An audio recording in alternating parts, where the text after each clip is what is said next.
שלום לכם. השבת בעזרת השם נקרא את פרשת תולדות. בפרשה מספר נושאים. כמובן, הולדת עשיו ויעקב, יצחק יושב בגרר, חפירת הבארות, יעקב לוקח את הברכות מעשיו, ברכת יצחק לבניו ושליחת יעקב לפדן ארם. בפרשה למעשה מסופר בתמצית את כל ההיסטוריה של עם ישראל בגלות. מסופר שהיה רעב בארץ, כמו הרעב שהיה בימי אברהם, ויצחק, כמו אביו, רוצה לרדת למצרים כי שם יש אוכל. כשהוא מגיע לגרר, אזור צאלים של היום, הקדוש ברוך הוא נגלה אליו ואומר לו, אל תרד מצרימה, תישאר בארץ, אני אברך אותך. ובאמת יצחק משתקע בגרר. הוא קונה חלקת אדמה והוא זורע אותה. בטח כולם מתפלאים, רעב, אין גשם, מה אתה זורע? הוא בשלו, יש לו הבטחה מהקדוש ברוך הוא שהוא יעזור לו. ובאמת יצחק מצליח והוא מוציא יבול של פי 100, ממש פי 100. וימצא בשנה עם 100 שערים ויברכהו השם. ובעקבות זה כמובן אומר הפסוק, ויגדל האיש וילך הלוך וגדל עד כי גדל מאוד. אנחנו מתארים לעצמנו מה זה עושה לכל אנשי הסביבה. ויהי לו מקנה צאן ומקנה בקר ועבודה רבה מאוד, ויקנאו אותו פלישתים. פתאום הפלישתים מקנאים בו, איך זה שאתה רק הגעת אתה מצליח. לכל מקום שהיהודים הגיעו הם הצליחו בעולם. וכל הבארות אשר חפרו עבדי אביו בימי אברהם אבינו סתמו פלישתים. אפשר להבין את השנאה הזאת? הם ממש שונאים אותו. הרי יש רעב. אברהם חפר בארות. מים זה דבר יקר ערך. מה אתם עושים מרוב שנאה? אתם סותמים את הבארות. שגם לך לא יהיה. שלא יהיה כתוב, זה הבאר של אברהם אבינו. עד איפה השנאה מעבירה אותם? ויאמר אבימלך, עכשיו המלך אומר ליצחק, לך מעמנו, מגרש אותו, כי עצמת ממנו מאוד. הם כבר לא יודעים איך להכיל את יצחק. יצחק לא מתווכח. וילך יצחק משם, ויחל בנחל גרר. והוא יושב שם, והוא מנסה לחפור את הבארות שסתמו של אברהם אבינו, של אביו. והוא מוצא מים, ובאים ורבים איתו. זה באר שלנו.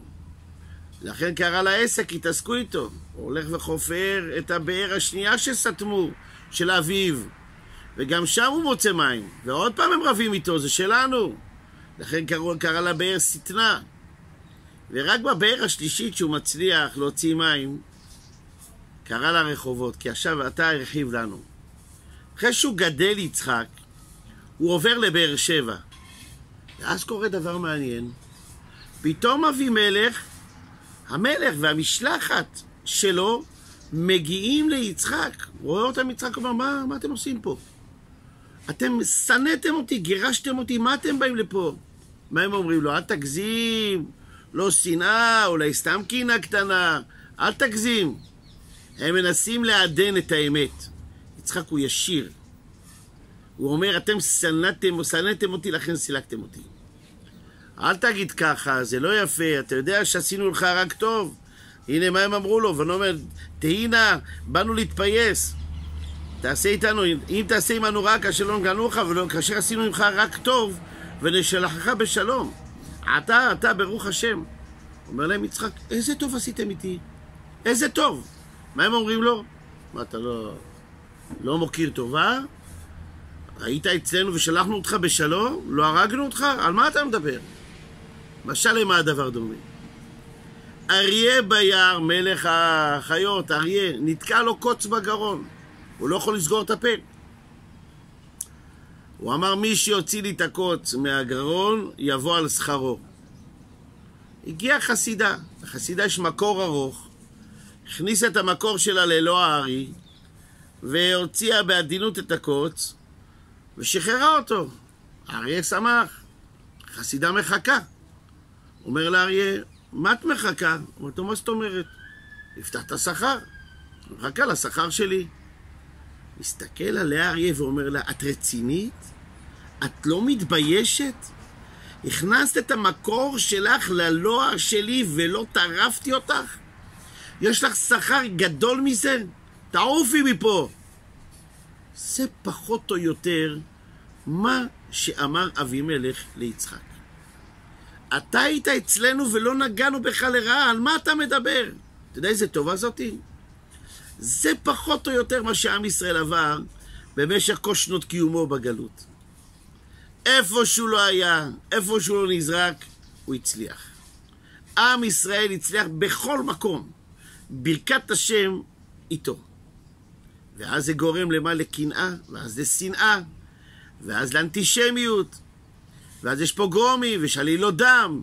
למה? מה הם עשו? איך הם הגיעו לפה והם מצליחים ואנחנו לא? אפילו בימינו זה נראה הזוי, אבל זאת האמת. לפני כ-15 שנים התחילה מין תנועה כזאת בארצות הברית. איך היהודים האלה כל כך מצליחים והם עשירים? אנחנו חיים פה שנים על גבי שנים, ולא כל כך מצליחים. הם רק הגיעו. שורדי שואה מצליחים. איך אנחנו לא כאלה? זה מעביר אותם על דתם. בזכות מה אנחנו מצליחים? בזכות ברכתו של הקדוש ברוך הוא ליצחק. כל מקום שאתה תהיה, אני אהיה איתך. אני אעזור לך. אם אנחנו רוצים להמשיך את ברכתו, כדאי שנזהה את הדברים מוקדם ונעזוב לפני שיהיה מאוחר. נכון, בהמשך הפרשה יש איזה מין מריבה בין הבנים, יעקב ועשיו, מי יקבל את הברכות? כי הברכה היא חשובה. מה קרה ביניהם? זה כבר יהיה בשיעור הבא. שבת שלום ומבורך.